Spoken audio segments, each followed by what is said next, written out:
Hello बच्चों। चलिए आज हम बात करेंगे वेव मैकेनिज्म क्या होता है, जो कि क्वांटम नंबर भी आप जानते होंगे, क्वांटम नंबर के नाम से भी इसको। तो आज हम आपको बात करते हैं इसके बारे में। तो सबसे पहले आपके माइंड में एक क्वेश्चन आता होगा कि बेटा ये क्वांटम नंबर है क्या, या फिर क्वांटम नंबर डिस्कवर कैसे हुआ, है ना। तो आज हम सबसे पहले आपको हम यही एक्सप्लेन करते हैं कि क्वांटम नंबर क्या होता है और क्वांटम नंबर डिस्कवर कैसे हुआ था। जैसे बेटा आपको पता है कि नील बोर जी ने हमको बताया था कि इलेक्ट्रॉन्स एक पार्टिकल है और न्यूक्लियस के अगल बगल घूम रहा होता है। मतलब ये सब चीज़ें तो हमको बेसिकली पता भी हैं। इसके बाद डी ब्रायो और हेजनबर्ग ने बोल दिया कि इलेक्ट्रॉन एक वेव है ना। मतलब इसके पहले जितने भी मॉडल आए थे सारे के सारे पूरी तरह से खारिज हो गए, क्योंकि जब पहले तो हमको ये मालूम था इलेक्ट्रॉन जो होता है बेटा एक पार्टिकल है जो कि न्यूक्लियस के अराउंड राउंड राउंड चक्कर लगा रहा होता है। लेकिन बाद में डी ब्रायो और हेजनबर्ग ने क्या बोला कि इलेक्ट्रॉन एक वेव है। और मतलब अगर इन्होंने यही बोल दिया, इसका मतलब इतने इससे पहले जितने भी मॉडल आए हुए थे सारे के सारे फेल हो गए, या है ना। क्योंकि पहले से सारे मॉडल में इलेक्ट्रॉन को पार्टिकल बना के हम लोग घुमा रहे थे, लेकिन इस मॉडल के आने के बाद क्या हुआ कि हम लोग उसको इलेक्ट्रॉन को हम एक वेव मानने लगे। तो इस मॉडल का नाम रखा गया वेव मैकेनिज्म ऑफ एटम, है ना, या फिर एटम या क्वांटम जो भी हम बोल सकते हैं, है ना। क्वांटम क्या होता है बेटा? क्वांटम मतलब बहुत छोटी सी चीज़, है ना। तो quantum mechanical model of atom, ऐसी भी ये नाम भी इसको हम देते हैं। तो चलिए बात करते हैं कि सबसे पहले बोहर ने क्या बेटा, बोहर जी ने ट्राई किया था कि मतलब हम लोगों को एक्सप्लेन करें चीज़ों को, लेकिन नील बोर ने जो बोला सो बोला। लेकिन अभी ये मॉडल क्या बोलता है, देखो बेटा, अगर आपको मेरी बातें जो समझ में आ रही वो तो ठीक ही है, अदरवाइज़ आप वीडियो को यूज़ करके हमने डिफिनेशंस भी मेंशन किया हुआ है, आप वहाँ से भी चीज़ों को देख सकते हैं, है ना।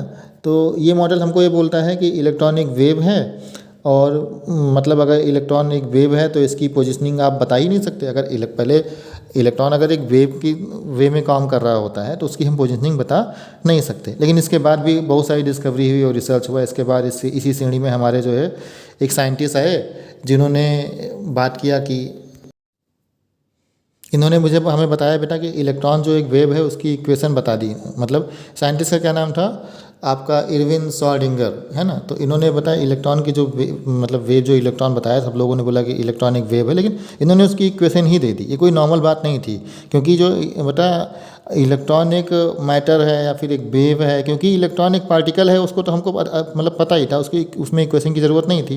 लेकिन जब इलेक्ट्रॉन एक वेव है उसकी इक्वेशन, देखो साउंड की इक्वेशन हमारे पास थी, लाइट की जो वेव इक्वेशन उसके वो उसका मतलब हमारे पास इक्वेशन था, लेकिन इलेक्ट्रॉन जो कि एक वेव है उसका इक्वेशन हमारे पास नहीं था। तो इरविन श्रोडिंगर जी ने हमको इसके बारे में बताया, है ना। तो इन्होंने बताया बेटा कि इसी को हम वेव मैकेनिज्म भी कहते हैं। इन्होंने जो बताया, तो इन्होंने बोला कि इलेक्ट्रॉन की को जो फाइंड करने की प्रोबेबिलिटी होती है, हम उसका ऑर्बिट तो नहीं बता सकते, लेकिन क्योंकि इलेक्ट्रॉन एक वेव है, क्योंकि पूरे में है, लेकिन कहाँ पे है इसके जानने की जो प्रोबेबिलिटी है वो इनके इक्वेशन के थ्रू बेटा हम इसको जान सकते हैं, है ना।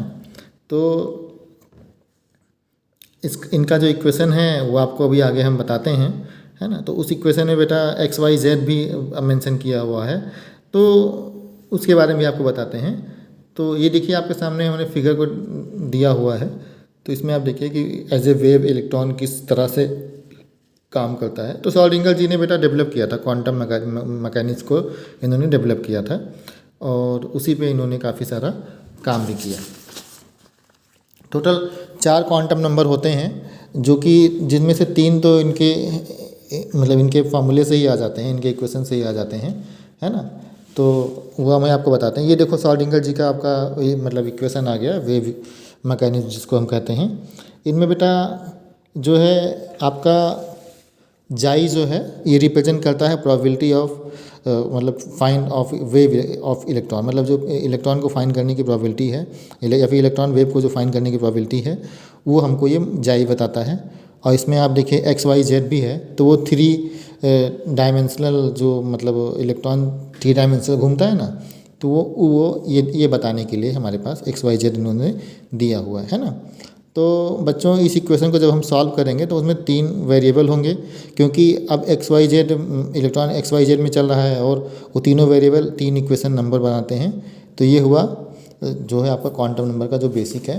तो टोटल 4 वेरिएबल होते हैं, 4 क्वांटम नंबर्स होते हैं, जिनमें से 3 तो इनके इसी फार्मूले से आ जाते हैं, जो कि अभी आपको आगे हम बताते हैं। आप देखिए कि इलेक्ट्रॉन्स का जो आपका पिक्चर हमने बनाया हुआ है इलेक्ट्रॉन एक्चुअल में दिखने में कैसे होते हैं। तो बात करते हैं तो मतलब देखिए आपके सामने मैंने बताया ना कि दीज थ्री मतलब variables are quantum numbers are N L M and fourth क्या होता है जो आउटसाइडर है उसको हम एस से डिनोट करते हैं, है ना। जो एल एन एम और एस है बेटा ये चारों मिलकर हमें ये बताते हैं कि इलेक्ट्रॉन कहाँ पे हैं। तीन तो हमें थ्री डायमेंशनल के बारे में बता देते हैं, चौथा भी बेटा हमको एक बता जो एस होता है वो हमको ये पॉइंट आउट करता है कि इलेक्ट्रॉन एग्जैक्ट किस लोकेशन पे है, मतलब एग्जैक्ट लोकेशन की मतलब बता ही नहीं देता। प्रोबेबिलिटी भी वो भी होती है लेकिन प्रोबेबिलिटी इतनी ज़्यादा क्लोज कर देता है कि हमें लगभग लगभग पता चली जाता है। जैसे बेटा आपको एग्जांपल देते हैं, जैसे आपसे कोई पूछेगा कि आप किस कंट्री में हो, आप इंडिया में हो, आप किस स्टेट में हो, आप बोलोगे हम यूपी हैं, आप गुजरात हैं, आप किस सिटी में हो, आप सिटी बताते हो, फिर आप उसके लोकेशन बताते हो। इसी तरह से बेटा क्या होता है एन एल एम एस ये सब भी उसी वे में काम कर रहे होते हैं, है ना। तो जो एस है बेटा वो हमें एग्जैक्ट पॉइंट मेंशन करता है हमें, है ना। जैसे कि अब बेटा इलेक्ट्रॉन जो होता है हमारे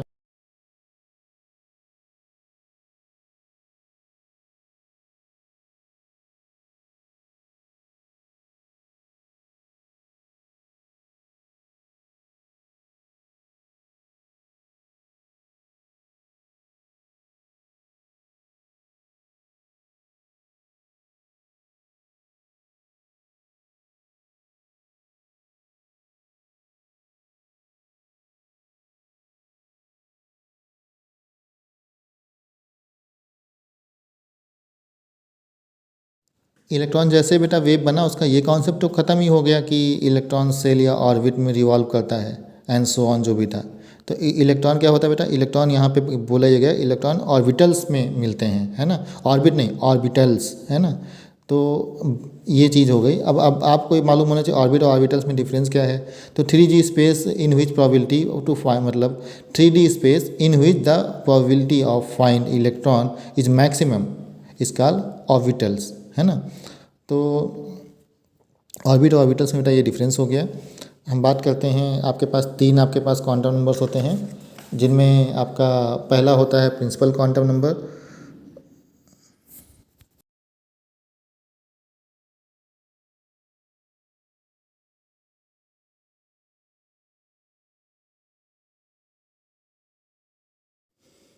पहला होता है प्रिंसिपल क्वांटम नंबर, है ना। तो जो कि हमें सेल के बारे में बता रहा होता है। देखने से लगता है कि ये हमें सेल के बारे में बता रहा है या फिर इन्फॉर्मेशन दे रहा है, बट एक्चुअली बेटा ये हमें साइज ऑफ ऑर्बिटल बताता है, हमें ऑर्बिटल का साइज बता रहा होता है ना। ये हमें एनर्जी के बारे में बताता है। जैसे एनर्जी ऑफ ऑर्बिटल क्या होता है बेटा प्रिंसिपल क्वांटम नंबर में, एनर्जी ऑफ ऑर्बिटल के बारे में भी हमें बताता है। जैसे आपको पता ही होगा न्यूक्लियस के सबसे पास जो होगा उसकी एनर्जी सबसे कम होगी, और जैसे जैसे हम न्यूक्लियस से थोड़ा दूर आते रहेंगे वैसे वैसे इसके एनर्जी और साइज दोनों बढ़ती जाती है। दूसरा हमारा हो जाता है एंगुलर मोमेंटम नंबर या एजीमुथल मोमेंटम क्वांटम नंबर। तो इसमें बेटा हमें मतलब ऑर्बिटल के साइज़ के बारे में शेप के बारे में मालूम होता है। तो इसमें बेटा हम देखिए आपके सामने आपको आगे अभी पिक्चर्स में आप देखते रहेंगे। तो इसमें SPDF जो आप सुने होंगे तो स्फेरिकल साइज़ होता है, और S का और आपका P का आपका होता है डंबल साइज़ होता है, D का डबल डंबल साइज़ होता है, F का आपका कॉम्प्लेक्स साइज़ होता है मतलब 8 फोल्ड स्ट्रक्चर होता है ना। तो ये सब चीज़ें आप इसमें आपने पढ़ा होगा, और आप थोड़ा सा मतलब आपको ओवरव्यू में दे रहा हूँ। नेक्स्ट आपका होता है बेटा थर्ड वाला आपका मैग्नेटिक क्वांटम नंबर होता है, और फोर्थ वाला आपका होता है स्पिन क्वांटम नंबर। तो मैग्नेटिक क्वांटम नंबर बेटा जो होता है वो भी बेटा इसमें मतलब ओरिएंटेशन ऑफ ऑर्बिटल बताता है बेटा, ये हमें मतलब ऑर्बिटल के बारे में बताता है कि ये एक्स मतलब पॉजिटिव में है या नेगेटिव में है। तो ये सब चीज़ें मतलब number of orbital in given subshell, मतलब ये हमें number of orbital in given subshell अगर हम फाइंड करना होता है बेटा तो 2l+1 का फार्मूला होता है, उससे हम फाइंड कर सकते हैं। नेक्स्ट हमारा लास्ट होता है स्पिन क्वांटम नंबर, जिसको हम S से डिनोट करते हैं।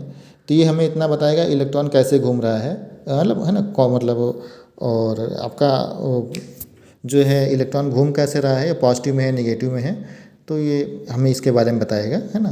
तो ये आज की क्लास में इतना ही बेटा।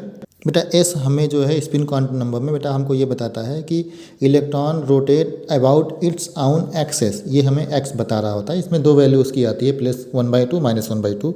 चलिए मिलते हैं आपसे नेक्स्ट वीडियो में। Thank you.